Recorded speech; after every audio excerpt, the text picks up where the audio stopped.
ভিডিওর এই পর্বে আমরা দেখব কিভাবে ডেসিমেল থেকে হেক্সাডেসিমেলে নাম্বার পরিবর্তন করতে হয় বা রূপান্তর করতে হয়। তো সেটা করার জন্য আমরা প্রথমে একটি ডেসিমেল সংখ্যা নিয়ে নিচ্ছি, যেমন 127। এটা একটা ডেসিমেল সংখ্যা, তাই এটার বেস হলো 10 এবং এখান থেকে আমরা একটা হেক্সাডেসিমেল সংখ্যায় রূপান্তর করব। সো এখানে একটা কোশ্চেন মার্ক দিয়ে রাখলাম যে আমরা জানি না আসলে আমাদের এই সংখ্যাটা কত হবে। তো সেটা করার জন্য আমরা জানি যে যেই সংখ্যায় আমরা রূপান্তর করব শুধু ডেসিমেল থেকে, তো সেই কাঙ্ক্ষিত সংখ্যাটির বেস দ্বারা আমাদের এই ডেসিমেল সংখ্যাটিকে ভাগ করতে হবে।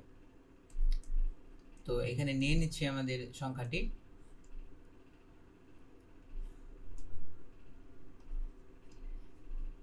হুম 16 দিয়ে ভাগ করতেছি। সো এটাকে ভাগ করলে আমাদের দাঁড়ায় কত? 7।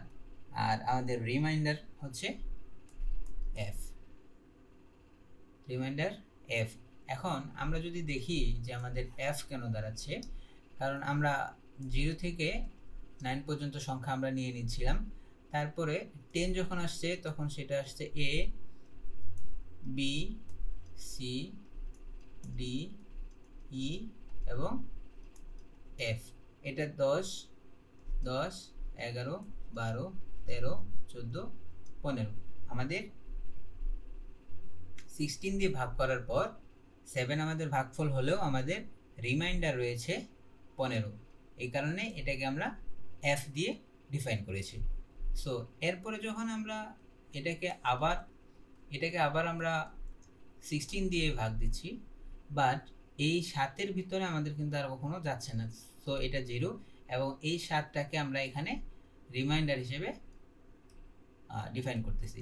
সো এখানে আমাদের এটা হলো এমএসবি আর এটা হলো এলএসবি, যেটা আমরা 7 এবং f দ্বারা। সো এটার রেজাল্টটা হলো আমাদের 7f। এটাই হলো আমাদের মূল আনসার।